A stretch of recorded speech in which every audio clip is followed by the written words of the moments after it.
Hello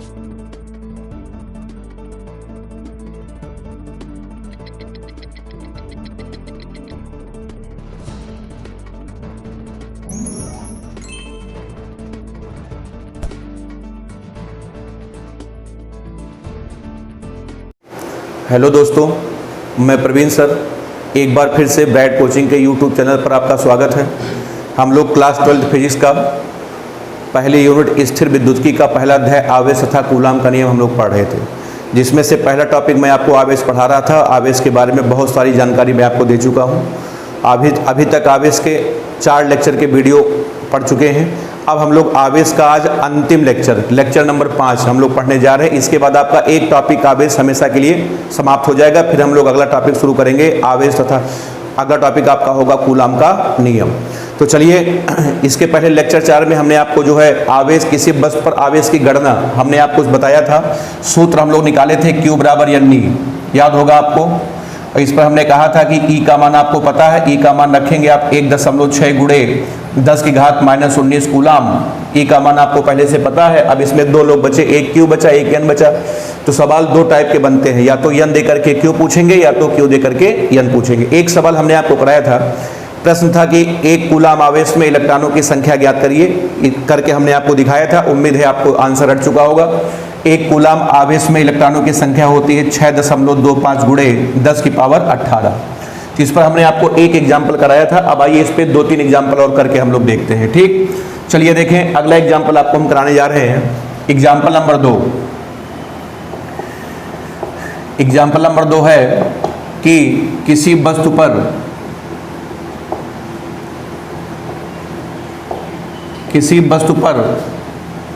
8 coulomb का धनावेश है। किसी वस्तु पर 8 कूलाम का धनावेश है। वस्तु पर कितने इलेक्ट्रॉन की कमी, वस्तु पर कितने इलेक्ट्रॉन की कमी या अधिकता है, कितने इलेक्ट्रॉन की कमी या अधिकता है। ये छोटा सा क्वेश्चन है 1 नंबर का। अब आइए इसको हम लोग करके देखते हैं कि किसी वस्तु पर 8 कूलाम का धनावेश है, वस्तु पर कितने इलेक्ट्रॉन की कमी या अधिकता है। चलिए इसका हल हम लोग देखते हैं, इसका सलूशन देखें कैसे होगा। देखिए, सबसे पहले Q का मान दिया है 8 कूलाम। तो Q का मान क्या दिया है, 8 कूलाम दिया है। बताओ क्या पूछा, इलेक्ट्रॉनों की संख्या। इसका मतलब इलेक्ट्रॉनों की संख्या को किससे लिखते हैं, N से लिखते हैं। इसका मतलब Q देकर के क्या पूछा है, N। ठीक, अच्छा, अब आप सूत्र लगाइए। Q बराबर आपका होता है N इंटू E। तो Q बराबर आपका आ जाएगा, यहाँ से सॉरी N का मान निकालना है ना, N का मान निकालना है। तो N बराबर आपका आ जाएगा Q अपान E। अब बताओ Q का मान कितना दिया है 8, E का मान कितना होता है 1.6 गुणे 10 की पावर -19। अब यहाँ से आपका आ जाएगा N बराबर, इसको आप डिवाइड करेंगे तो चाहे आप ऊपर नीचे 10 से गुणा कर सकते हैं। तो आपका आ जाएगा 80/16। इसको ऊपर भेज दें, ऊपर जाकर के हो जाएगा 10 की पावर 19। अब इसको काटेंगे 5 आ जाएगा। तो N बराबर आपका आ जाएगा 5 गुणे 10 की पावर 19। अब चूंकि देखिए वस्तु पर धन आवेश है, और धन आवेश कब आता है, जब वस्तु इलेक्ट्रॉन निकल जाते हैं। इसका मतलब इलेक्ट्रॉन निकले हैं तो कमी होगी कि अधिकता होगी, आंसर कमी होगी। आंसर में आप क्या लिखेंगे, आंसर में आप लिखेंगे 5 गुणे 10 की घात 19 इलेक्ट्रॉन की क्या लिखेंगे, कमी लिखेंगे, कमी। ये है आपका आंसर। ठीक, तो इतने इलेक्ट्रॉन की कमी है। चलिए 2 एग्जाम्पल हो गए। अब उसके बाद अगला देखें, एग्जाम्पल नंबर 3। तीसरा एग्जाम्पल हम लोग करते हैं, एग्जाम्पल नंबर 3। ठीक, ये है आपका किसी वस्तु पर 2 गुणे 10 की घात 10 इलेक्ट्रॉन की अधिकता है। किसी वस्तु पर 2 गुणे 10 की घात 10 इलेक्ट्रॉन की अधिकता है,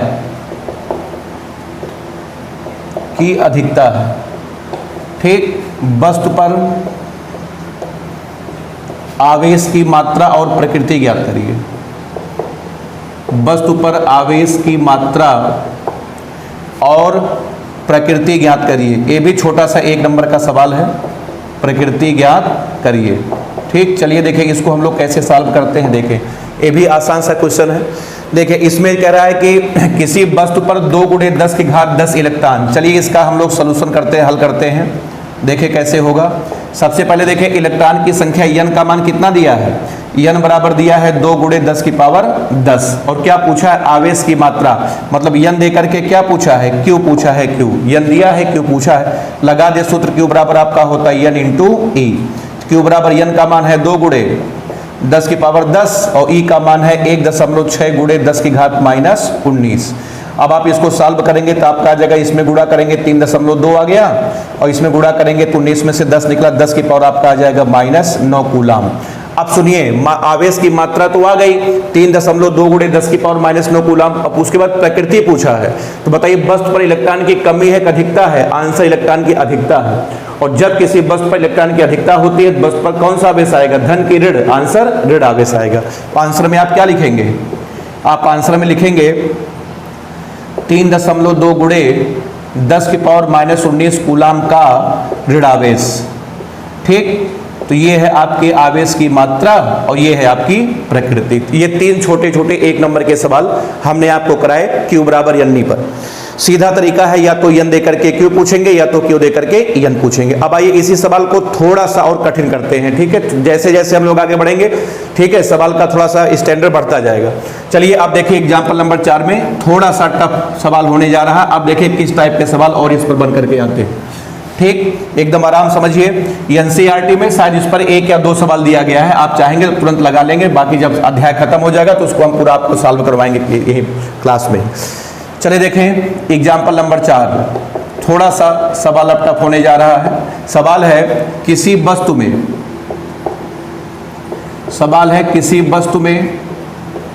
6 गुणे 10 की पावर 25 परमाणु हैं।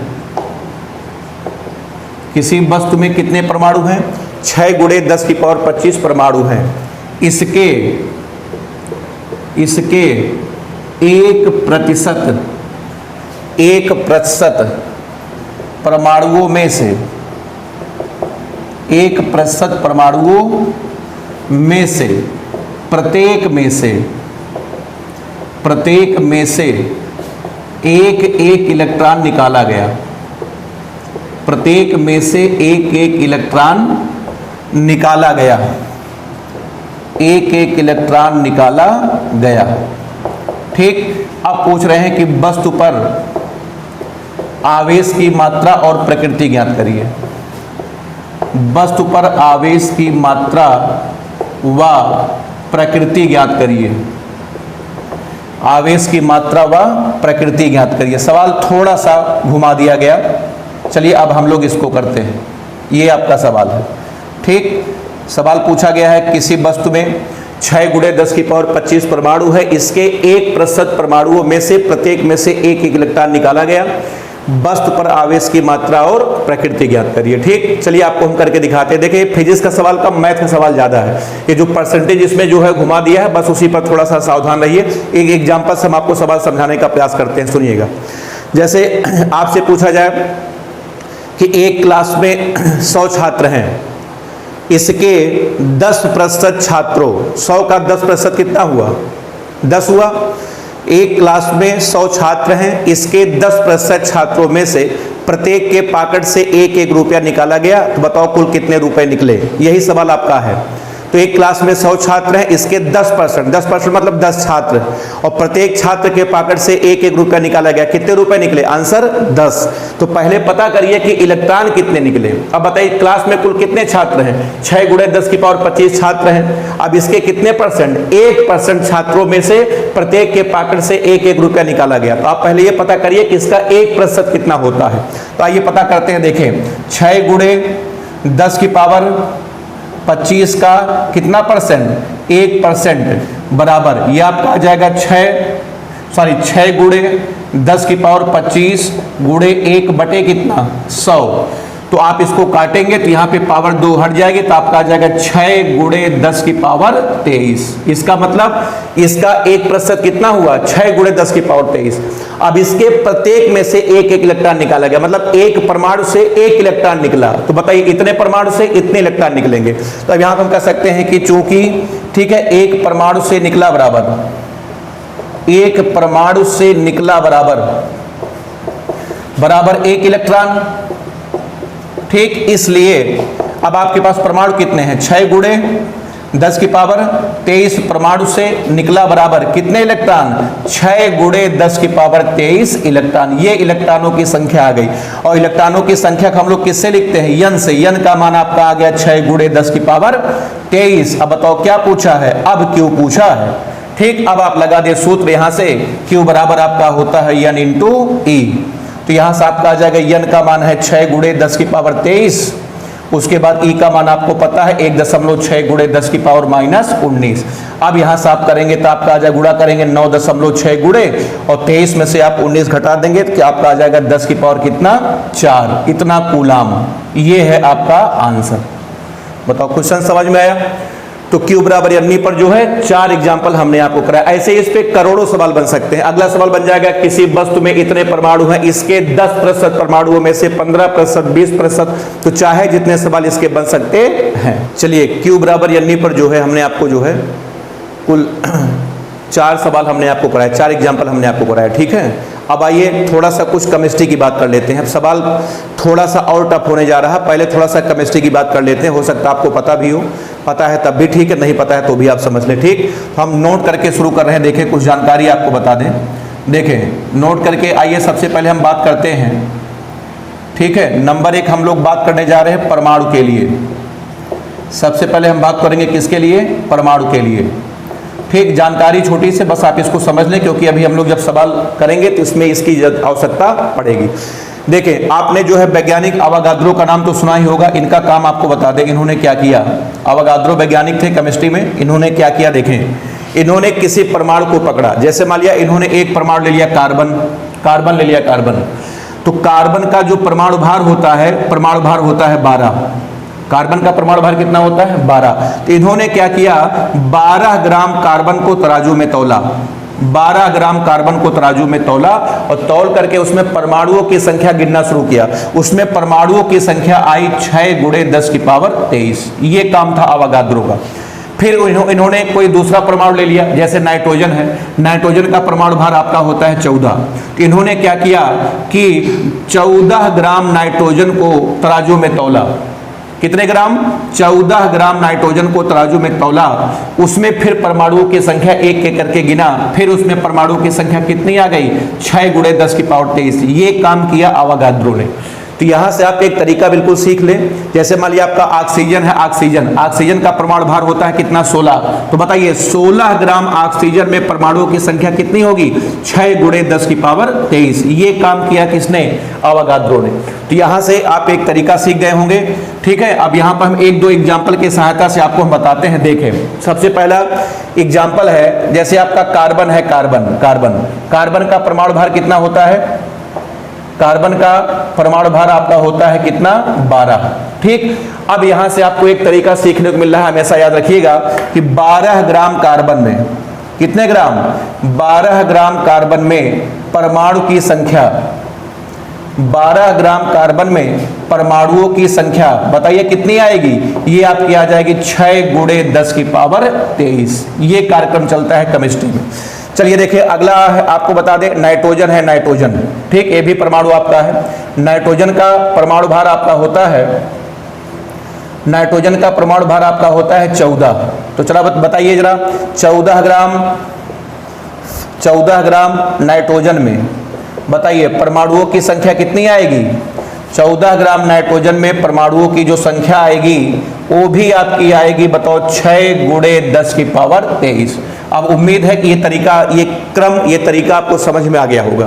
तो जितने भी परमाणु हैं सबके परमाणु भार को ग्राम में ले ले, उसमें हमेशा परमाणुओं की संख्या कितनी आएगी, 6 गुणे 10 की पावर 23। ये है तरीका, ये है क्रम, इसको आप याद रखिएगा, सवाल में इसकी आवश्यकता पड़ेगी।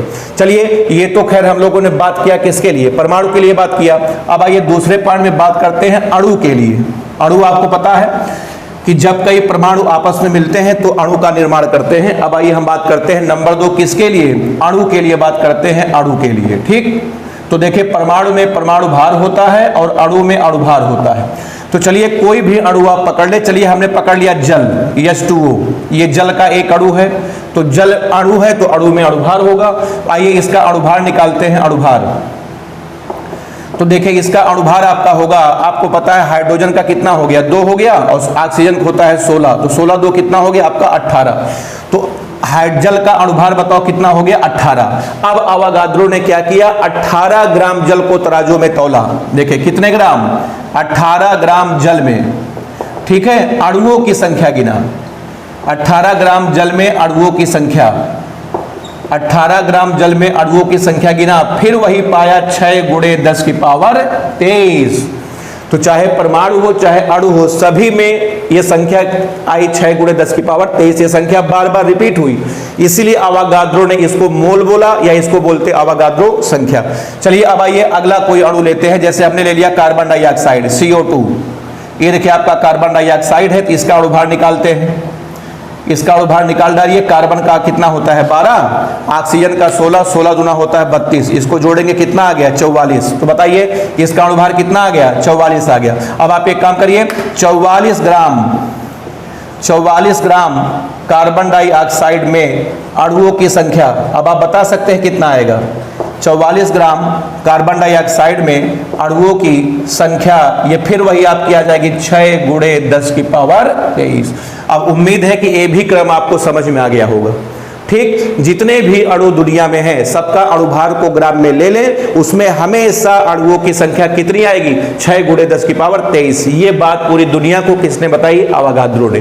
तो चाहे परमाणु हो चाहे अणु हो, ये जानकारी आप याद रखिएगा। इसकी आवश्यकता अभी कुछ समय बाद हम लोग न्यूमेरिकल में इसकी आवश्यकता पढ़ने वाली है। चलिए, तो आपके 4 एग्जाम्पल हमने आपको बताए, उसके बाद अवोगाद्रो ने जो 2 सूचनाएं दी थी वो हमने आपको बताई। आप देखिए यहाँ से सवाल थोड़ा सा और टफ होने जा रहा है, ठीक। जैसे आपका इंजीनियरिंग लेवल का हो गया, यूपी सीट वगैरह हो गया, नेट वगैरह हो गया, इस लेवल का सवाल देखिए कैसे बनता है, ठीक। हमने आपसे क्या कहा था, धीरे धीरे सवाल का लेवल बढ़ता जाएगा। अब देखिए अगला सवाल देखिए, इस पर किस प्रकार के सवाल आते हैं। एग्जाम्पल नंबर 5, ये देखिए आपका आ गया एग्जाम्पल नंबर 5, ठीक। अब ये सवाल है कि 90 ग्राम जल में, 90 ग्राम जल में उपस्थित, 90 ग्राम जल में उपस्थित इलेक्ट्रॉनों पर, 90 ग्राम जल में उपस्थित इलेक्ट्रॉनों पर कुल कितना आवेश होगा। ये देखिए सवाल का स्टैंडर्ड बढ़ गया। 90 ग्राम जल में उपस्थित इलेक्ट्रॉनों पर कुल कितना आवेश होगा, ठीक। चलिए इस सवाल को हम करके आपको दिखाते हैं।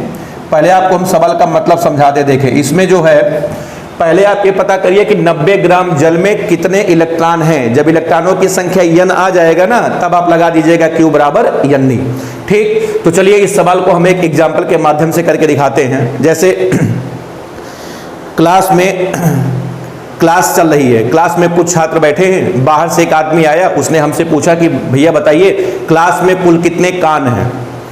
उसने क्वेश्चन पूछा कि बताइए क्लास में कुल कितने कान हैं। इस सवाल को हम लोग कैसे सॉल्व करेंगे, सबसे पहले हम पता करेंगे क्लास में कुल कितने छात्र हैं, ठीक। आप पता करिए क्लास में कुल कितने छात्र हैं। फिर उसके बाद एक छात्र को मैं बुला करके जो है कहीं कोने में ले जाऊंगा, उससे पूछूंगा भैया तुम्हारे पास कितने कान हैं। वो बोलेगा मेरे पास 2 कान हैं। तो फिर जब एक छात्र के पास 2 कान हैं, उसी में हम लोग 2 से गुणा कर देंगे, हमारा आंसर आ जाएगा।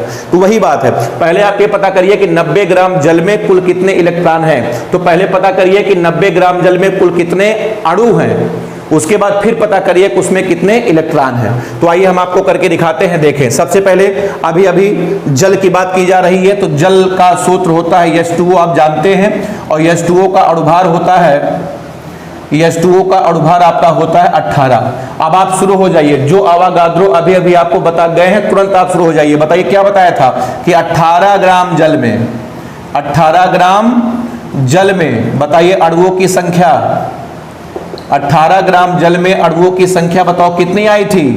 18 ग्राम जल में अणुओं की संख्या आई थी 6 × 10 की पावर 23।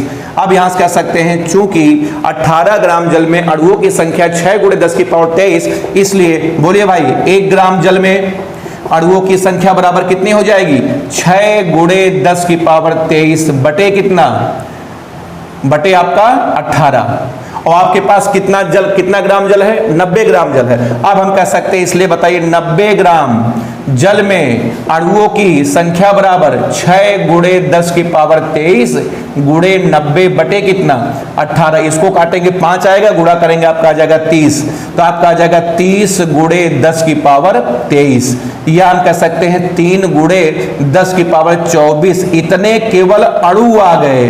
ठीक, तो बताइए 90 ग्राम जल में बताओ कुल कितने अणु आ गए, 3 गुणे 10 की पावर 24। अगर आपने एक गिलास में 90 ग्राम पानी है, आप उसको पी गए हैं, तो आपके पेट में कितने अणु गए पानी के, 3 गुणे 10 की पावर 24 अणु गए। अब आप एक काम करिए, इसमें से एक अणु को जो है कहीं कोने में ले जाकर के आप उससे पूछे कि भैया तुम्हारे पास कुल कितने इलेक्ट्रॉन हैं।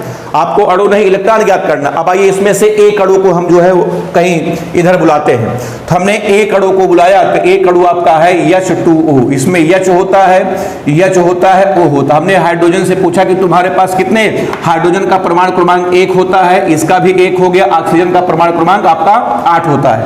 और आपको पता होगा कि जो परमाणु क्रमांक होता है वही इलेक्ट्रॉनों की संख्या होती है। तो हाइड्रोजन में कितने इलेक्ट्रॉन है, 1, इसमें भी कितने हैं, 1, और ऑक्सीजन में 8, कितने हुए टोटल, कितने हो गए, 10 इलेक्ट्रॉन हो गए।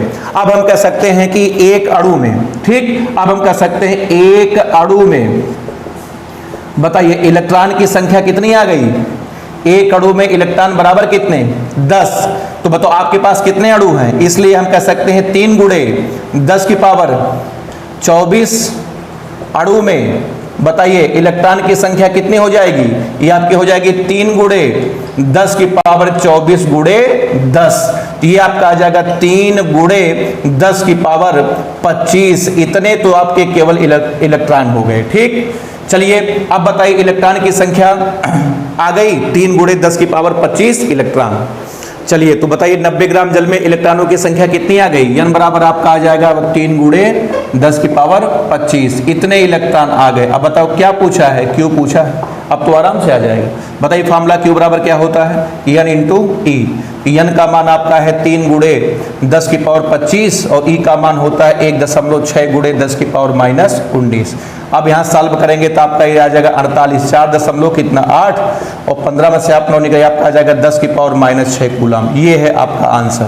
तो बताइए 90 ग्राम जल में, 90 ग्राम जल में, सॉरी यहाँ पर प्लस होगा, 90 ग्राम जल में जो इलेक्ट्रॉन है उन पर कितना आवेश आ गया, 4.8 गुणे 10 की पावर 6 कूलम का आवेश आ गया।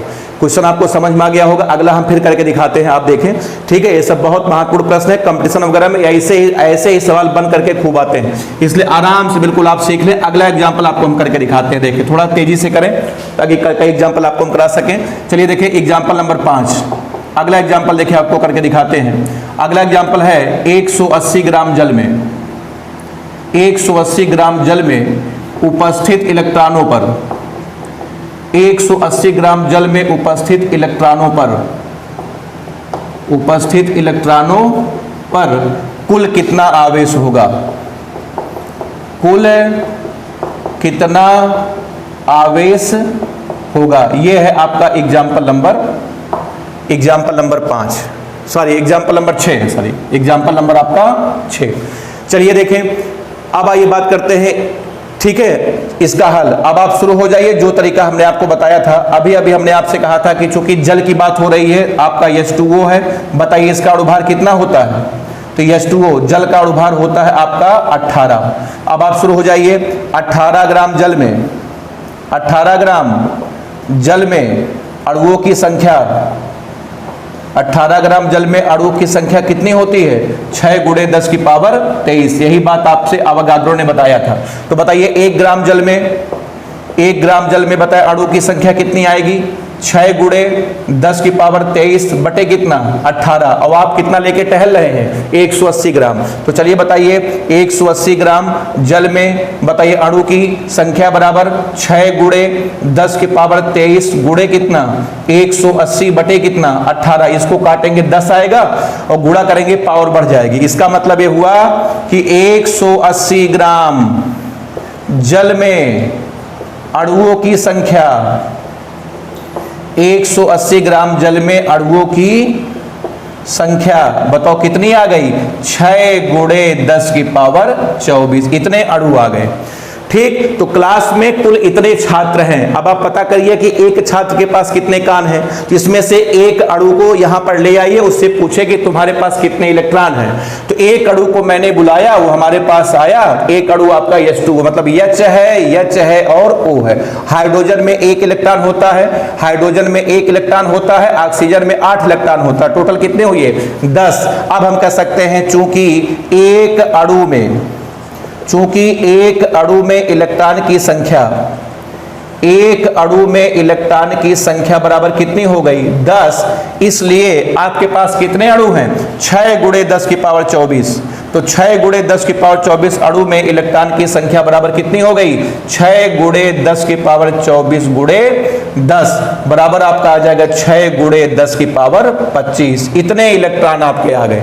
तो चलिए बताइए इलेक्ट्रॉन की संख्या बताओ, n बराबर आ गया। तो n का मान बताओ कितना आ गया? 6 × 10 की पावर 25। अब बताओ क्या पूछा? आवेश।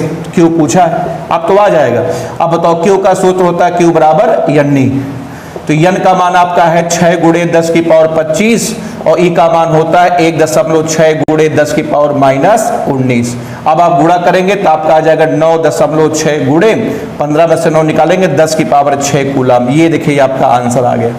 180 ग्राम जल में उपस्थित इलेक्ट्रॉनों पर कितना आवेश होगा? 9.6 × 10 की पावर 6 कूलम। उम्मीद है कि इस टाइप के सवाल आपको समझ में आ रहे होंगे। चलिए 6 एग्जाम्पल हुए। अब आप देखिए एग्जाम्पल नंबर 7वां देखिए, पूरी प्रैक्टिस कर डालिए। कहीं से भी Q बराबर n पर किसी भी एग्जाम में सवाल आता है, ना छूटे ना कभी गलत हो। ठीक, 6 एग्जाम्पल हमने आपको बताया, 7वां देखें, खूब प्रैक्टिस करिए। हम इतना तब तक बताते रहेंगे जब तक आपको समझ में आ ना जाए। देखें अगला एग्जाम्पल है कि 88 ग्राम कार्बन डाइऑक्साइड में उपस्थित इलेक्ट्रॉनों पर, 88 ग्राम कार्बन डाइऑक्साइड में उपस्थित इलेक्ट्रॉनों पर कुल कितना आवेश होगा? ये आपका अगला सवाल है। हम ठीक है, अब देखें अब आपको समझ में आ गया होगा कि इस टाइप के सवाल कैसे लगते हैं। 2 सवाल अभी हमने आपको करके दिखाया था। चलिए देखें इसको भी आपको हल करके दिखाते हैं। तुरंत आप शुरू हो जाइए, बहुत आसान सवाल है। कार्बन डाइऑक्साइड की बात कर रहे हैं। कार्बन डाइऑक्साइड अणु है, अणु में अणुभार होता है। तो जरा बताइए कार्बन डाइऑक्साइड का अणुभार कितना होता है? जोड़ डालिए।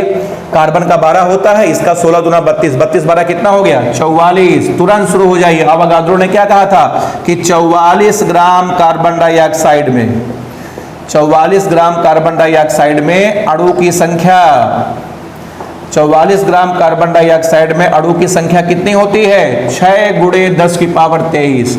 तो बताइए 1 ग्राम कार्बन डाइऑक्साइड में अणु की संख्या बोलिए कितना हो जाएगा? 6 × 10 की पावर 23 बटे 44। और आपके पास कार्बन डाइऑक्साइड है कितना? 88। अब हम कह सकते हैं 88 ग्राम कार्बन डाइऑक्साइड में अणु की संख्या बराबर 6 × 10 की पावर 23 गुणे कितना? 88 बटे आपका आ जाएगा 44।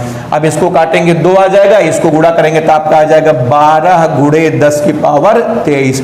इतने तो केवल आपके अणु हैं। ये अणुओं की संख्या आ गई कितने ग्राम में? 88 ग्राम कार्बन डाइऑक्साइड में। अब आप पता करिए कि इसमें कुल कितने इलेक्ट्रॉन हैं। तो आप एक काम करिए, एक अणु को इधर कहीं बुलाइए, उससे पूछिए कि उसमें कितने इलेक्ट्रॉन हैं। अब हमने एक अणु को बुलाया, ठीक है। ये देखिए एक अणु कार्बन डाइऑक्साइड हमारे पास आ गया CO2। इसमें आपका होता है C, उसके बाद O, उसके बाद O। तो कार्बन में होते हैं, कार्बन का परमाणु क्रमांक 6 होता है, तो इसमें 6 इलेक्ट्रॉन होते हैं। ऑक्सीजन का परमाणु क्रमांक 8 है, इसमें 8 इलेक्ट्रॉन होते हैं। जो परमाणु क्रमांक होता है वही इलेक्ट्रॉनों की संख्या होती है। और इसमें भी आपके 8 इलेक्ट्रॉन है, 8 8 16 6 कितना हो गया? टोटल 22 इलेक्ट्रॉन आपके हो गए। अब हम कह सकते हैं कि चूंकि एक अणु में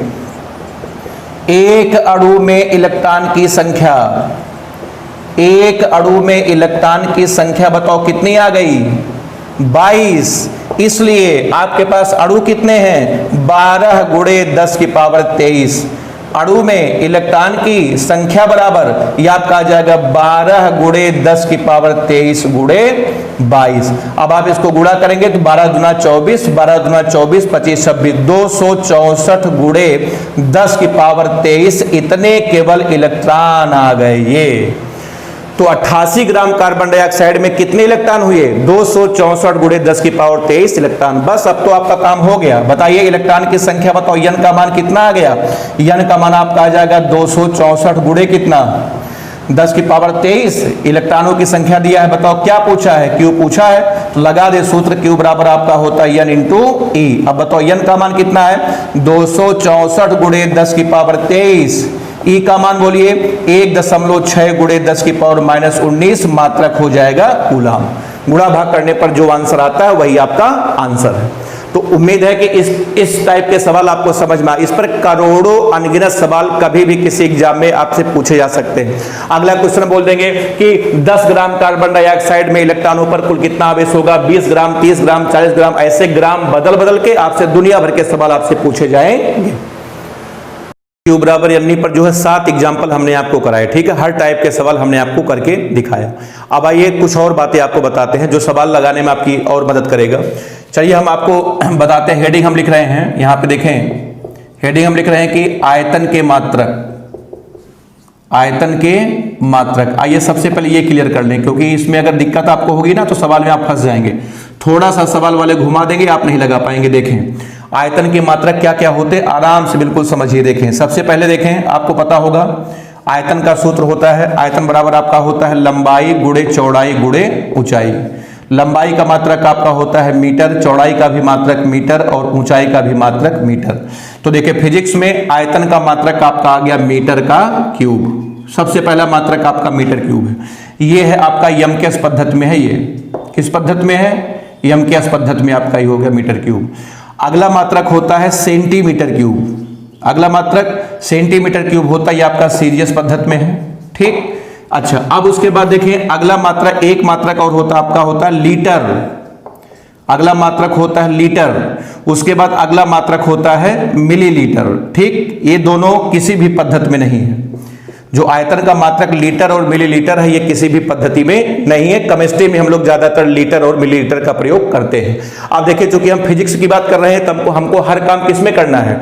यमकेश पद्धति में करना है। अब आइए आपको हम बदलने का फॉर्मूला बताते हैं, ठीक है। तो सबसे पहले हम लोग देखें, आपको सूत्र बताते हैं। सबसे पहले 1 सेंटीमीटर क्यूब, 1 सेंटीमीटर क्यूब बराबर, देखिए बदलने का तरीका क्या होता है, ठीक है। जैसे एक आपका सेंटीमीटर क्यूब है ना, बड़ा आसान तरीका। 1 सेंटीमीटर में कितने मीटर?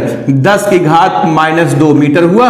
अब उसके बाद क्या लगा है बाहर? क्यूब। आप भी क्यूब लगा दें, बताओ कितना हो गया? 6। तो ये आपका आ जाएगा 10 की पावर -6 मीटर का क्यूब। ये पहला हो गया। तो 1 सेंटीमीटर क्यूब बराबर कितने मीटर क्यूब? 10 की पावर -6 मीटर क्यूब। उसके बाद देखिए अगला है 1 लीटर। 1 लीटर बराबर ये होता है 10 की घात -3 मीटर का क्यूब।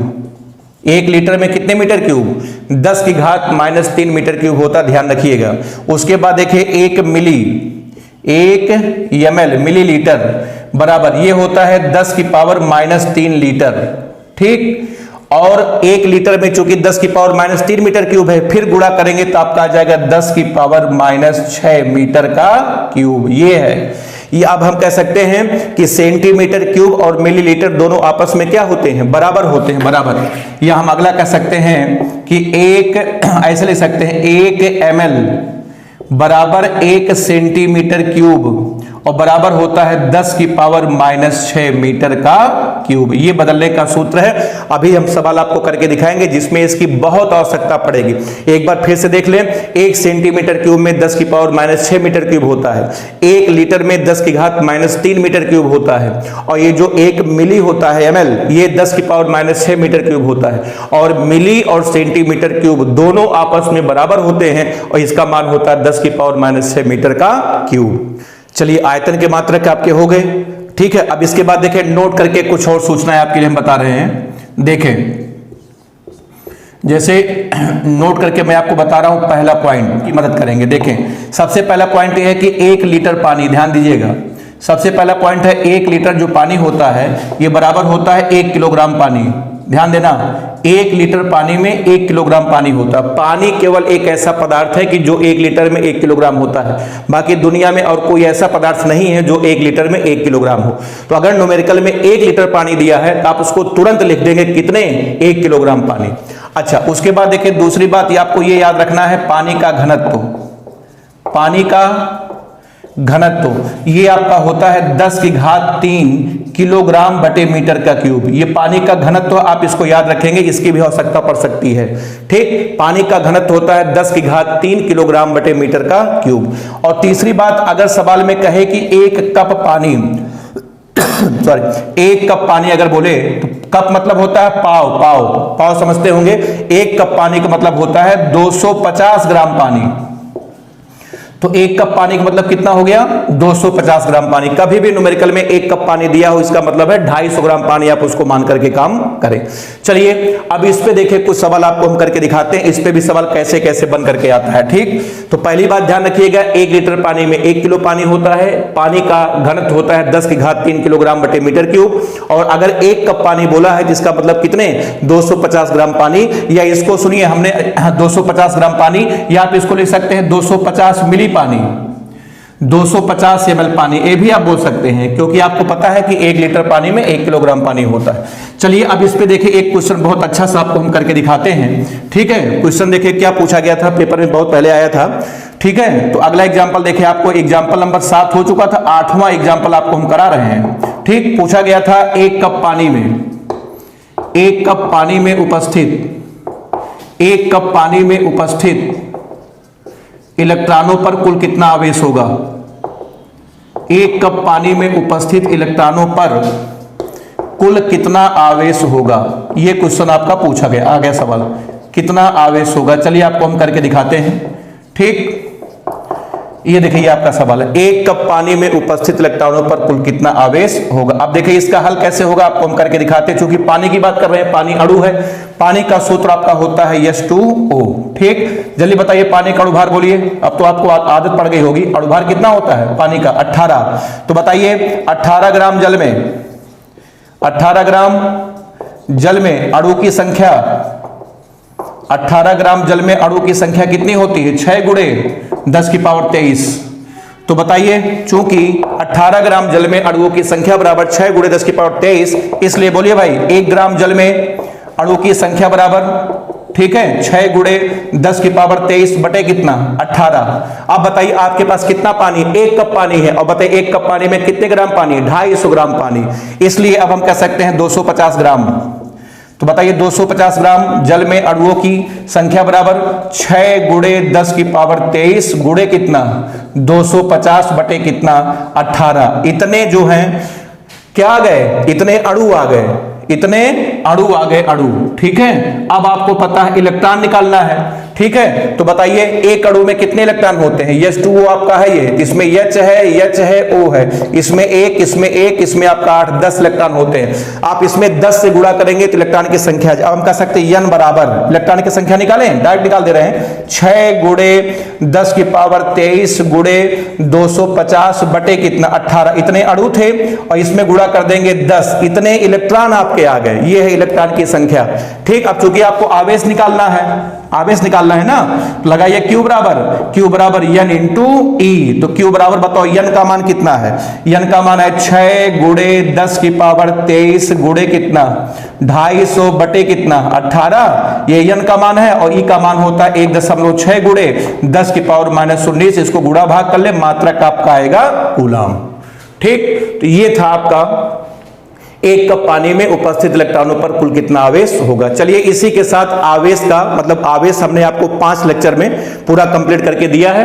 ठीक है, अब इसके बाद जो अगला लेक्चर होगा, लेक्चर नंबर 6, उसमें हम लोग शुरू करेंगे कूलम का नियम। अब आप एनसीईआरटी में इसमें 1 या 2 सवाल ही दिए गए हैं, आप बहुत आराम से किसी भी किताब से इसके Q बराबर N पर क्वेश्चन आप सॉल्व कर सकते हैं। ठीक है, हाँ, हालांकि जब कूलम का नियम शुरू करेंगे तो आवेश के बारे में और भी बहुत सारी जानकारी, छोटे छोटे पॉइंट नोट करके आपको हम 10, 15, 20 जानकारी और आपको बताएंगे। तो इसी के साथ आवेश का टॉपिक आपका खत्म हो गया। ठीक है, तो चलिए ठीक है, फिर हम लोग अगले लेक्चर में शुरू करेंगे कूलम का नियम। ठीक है, तब तक के लिए ठीक, धन्यवाद।